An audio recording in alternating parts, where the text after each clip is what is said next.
ти как се промени, идвайки тук и започвайки да работиш с животни? Аз съм друг. Дори често се шегувам предишния ми живот и този сега. Конете ме промениха много. Казвам категорично, конете са моите учители. Аз не ги уча конете, те ме учат мен. Те ме научиха да чета езика на тялото им.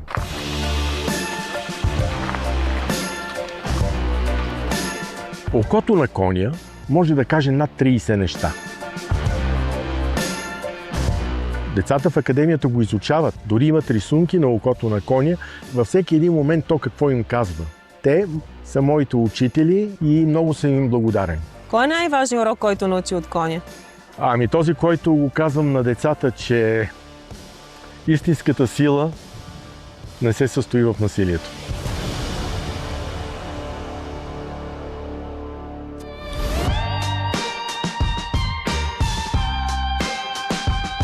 Софиянец съм, трето поколение софиянец, живея на Редута. Ако се връщам, говорим за конете, още от малък са в сърцето ми. Когато бях 15 годишен, бягах от училище и ходих в киноцентъра при каскадьорите да седа и да ги гледам какво правят. Там беше много красиво. Той сега е красиво около коне, но никой няма да забравя полянката пред киноцентъра с една дървена къщичка и едно дърво. Невероятно. Така че конете са много отдавна. Занимавам се с икономика. Имал съм бизнес консултантска фирма.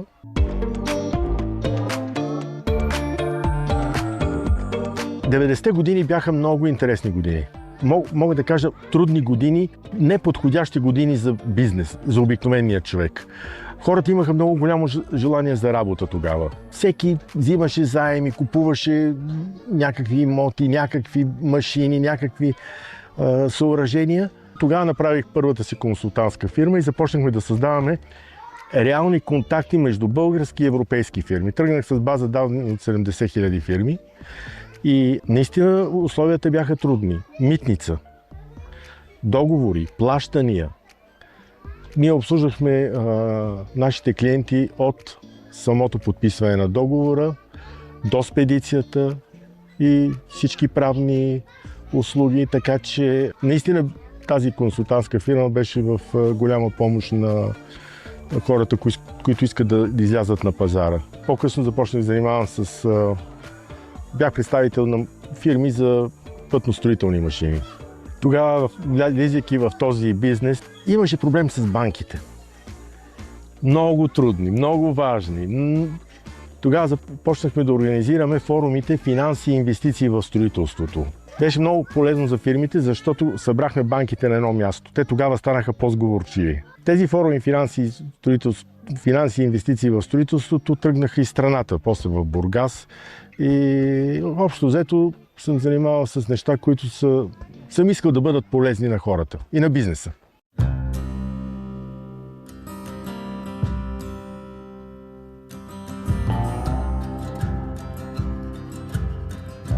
Какво стана обаче, че замени консултантската дейност и финансите с място, на което се намираме в момента? Ние хората от София знаем какво представлява градския живот, особено когато влезе в този водовъртеж. Много бързо се увличаме. Увличаме се да имаме скъпи коли, скъпи картини. В един момент усетих, че това не е начина на живот. Погледнете природата около нас. Каква картина е?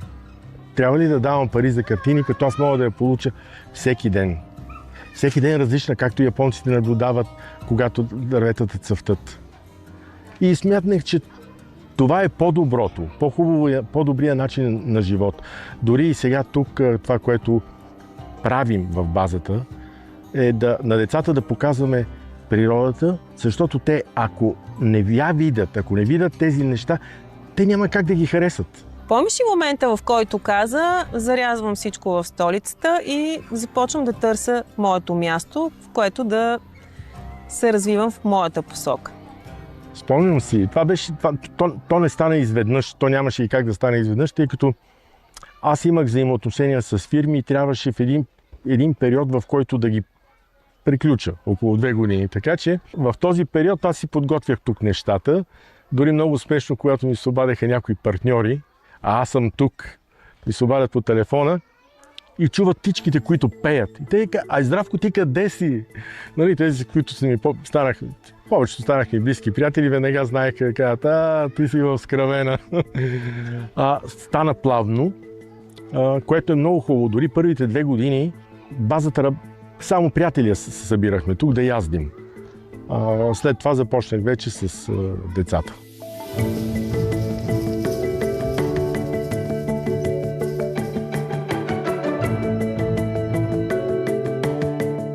Как откри Скравена и тази красота тук? Плени ли те от пръв поглед?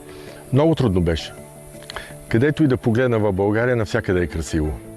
Но тук излъчването е много по-силно и заради това реших да направя тази конна база. Само погледнете каква гледка е, какво спокойствие.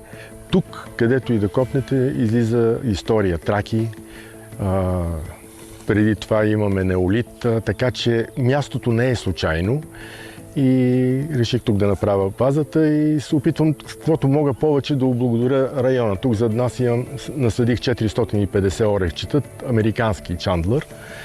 И вярвам че земята дава устойчивост и ние трябва да, каквото може, да оставим на нея за поколенията след нас.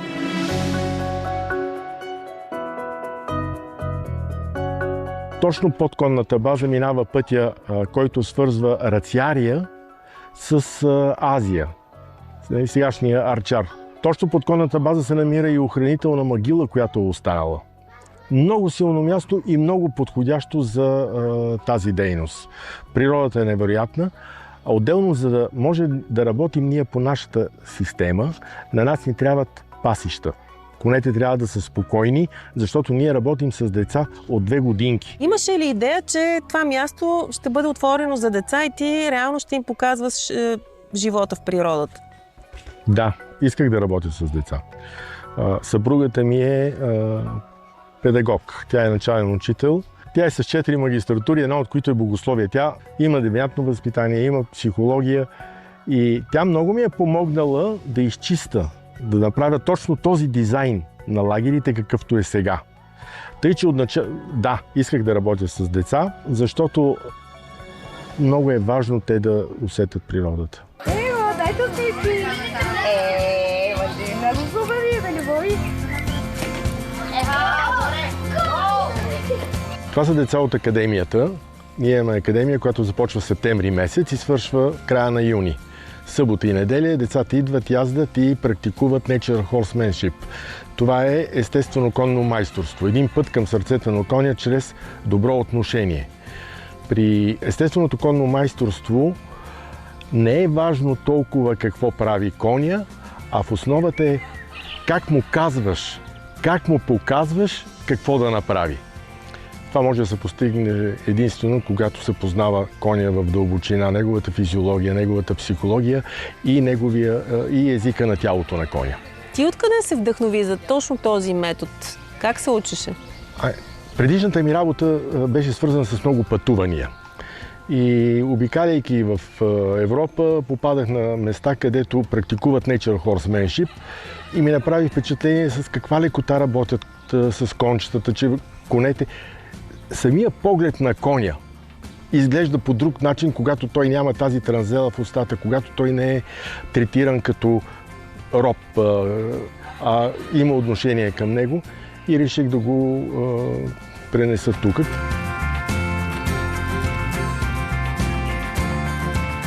Когато едно дете види как 500 кг кон го следва доброволно, само с жест или с поглед, това дете научава най-важните уроци в живота. Най-важният урок, че истинската сила не се състои в насилието.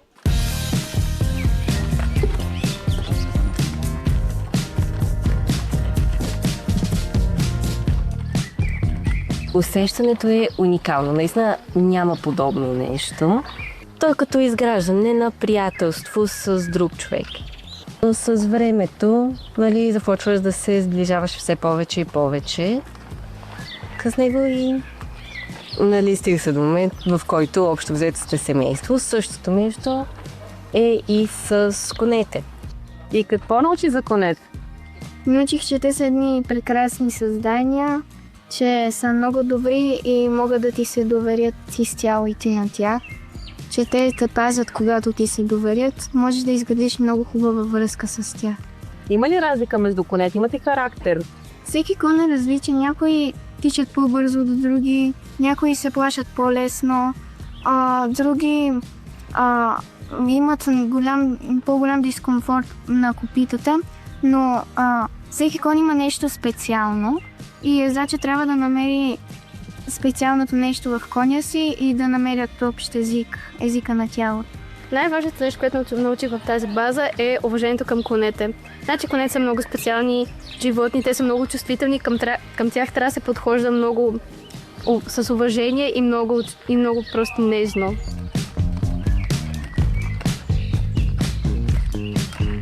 За работата с деца е много важно конете да са спокойни. Това, което успях да проуча тогава е, че дунавската порода са много добри коне за тях.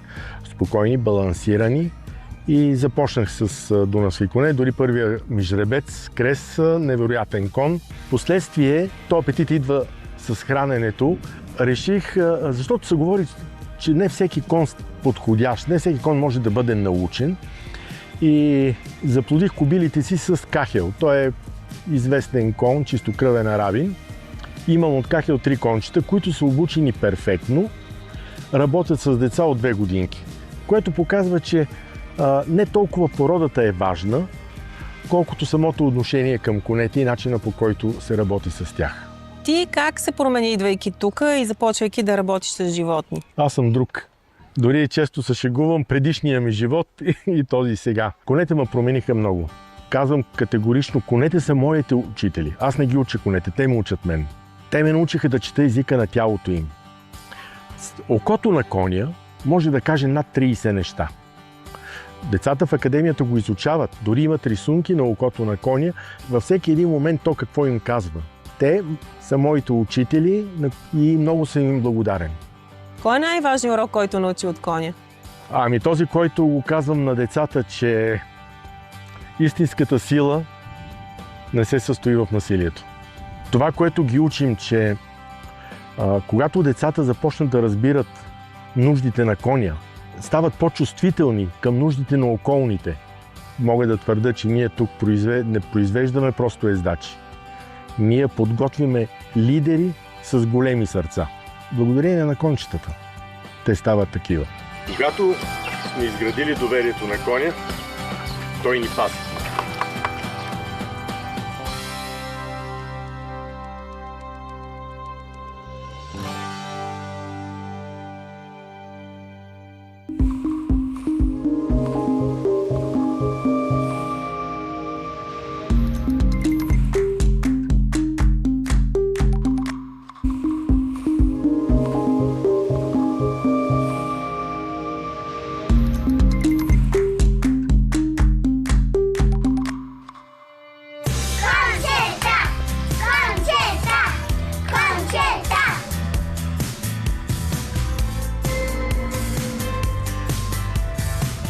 Как едно дете преодолява страха си да се качи на такова голямо животно и да го язди?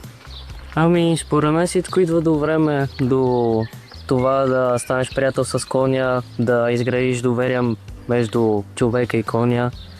Всичко е до постоянството, до времето, до връщането на вниманието. Отношението е най-важно според мен обаче. Според мен, за да се качим на коня, трябва да общуваме с него, той да ни познава. Кой е най-големият урок, който научите? Ами, най-вероятно, че колкото и много да знае един човек, никога не знае достатъчно. Особено при едно сложно животно.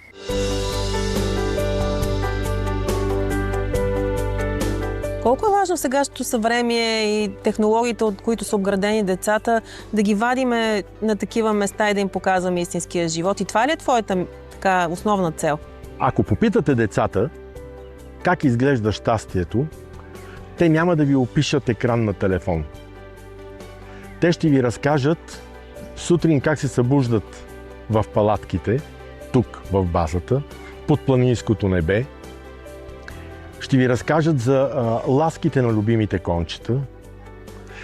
Ще ви разкажат за дните. Визирам лагерите, нали? Защото те са част Те са начин, по който ние формираме децата да обичат природата, да се потопат на нея.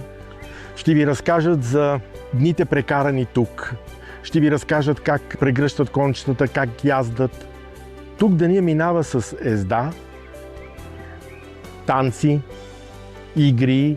Това е начина, по който ние се опитваме да влияем на децата.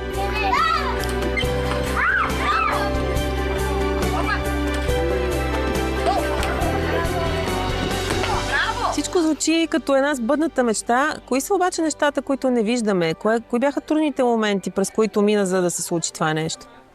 Не бих казал трудни. Аз, дори моята визия към думата трудно е друго. Няма значение, че е трудно. Всяко едно нещо, което колкото по-трудно сме го постигнали, толкова е по-добре.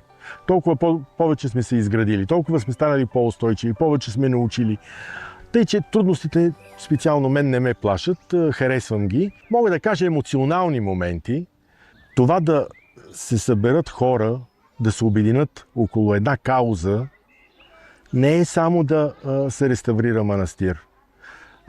Тогава се реставрират взаимоотношенията между хората, любовта между хората, защото те имат една обща цел и тя е хубава, тя е ценна. Къде отиваме, дайте ли? Манастира. Добре.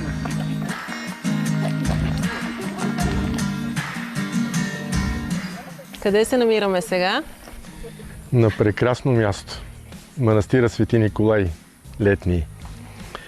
Този манастир има уникална история.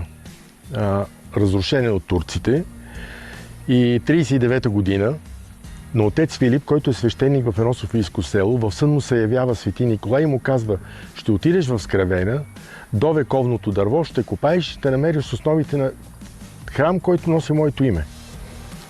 Идва отец Филип, събира приятели, дружина, започват да копаят и наистина откриват тези основи на този храм. А това е вековното дърво? Това е бил знака, къде трябва да дойде да копае при дървото. Защо е важно за теб да водиш децата тук на това място? Първата стъпка беше да възстановим манастира. Ето го сега един прекрасен комплекс. Но според мен по-лесното е нещо да се построи, да се сложи тухла върху тухла. Независимо, че ние сме правили иконостаси, стъклописи, стенописи. По-трудното е, обаче е пък по-важно, да създадем живот в този манастир, да има духовност, защото той е важен за нас, а по-важен за децата. И сега това се старая да дам живот на този манастир, да помогна с каквото мога, както и всички останали хора, с каквото можем да му дадем този живот. Всички деца ги водят тук.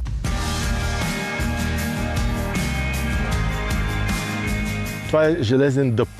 Докато този дъб, който го видяхте преди малко, той е вид цер. Железният дъб е бил, според информацията на Божидар Димитров, е бил тотем на българщината. Където са минали българите, навсякъде има такива дървета. Понеже то е вековно дърво, в България има 6 такива дървета на 1300 години. Така че ние решихме тук, заедно с Миляна, да посадим това дърво и да оставим нещо на поколенията след нас, както старите българи са го направили в Странджа.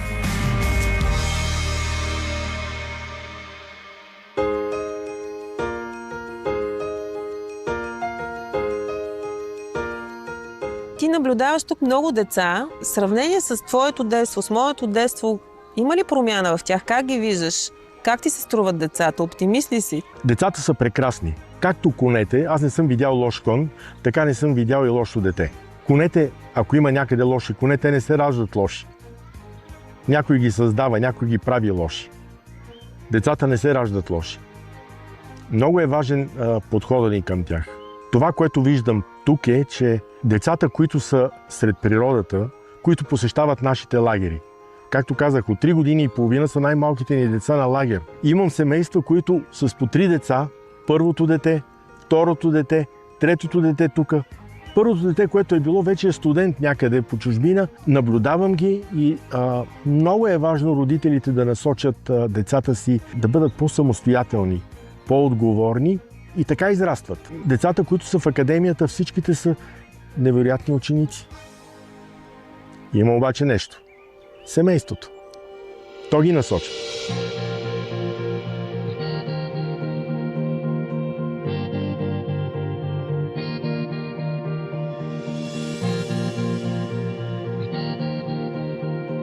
Как икономиката и финансите ти помогнаха на това място, което си създал? Икономиката ме научи на дисциплина. Бизнеса ме научи да съм подреден. Много ми помогнаха. В основата са.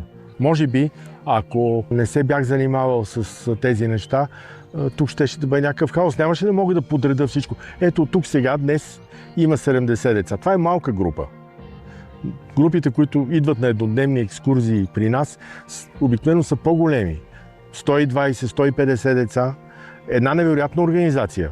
Едни деца яздат, едни деца стрелят с лък, едни деца играят в джагите, едни деца са на детската площадка, едни деца са на манастира и всичко са на ротационен принцип. Организацията си е сериозна, за да всичко да е както трябва и децата да се преберат в София щастливи, заредени и да се знае, че са били на едно безопасно място.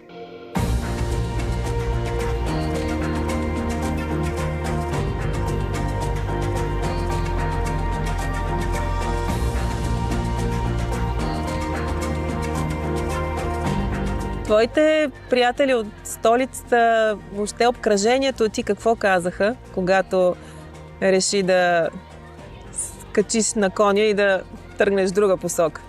Мога да ви покажа. Вилата под мене е на мой приятел. Съседната вила е на друг мой приятел.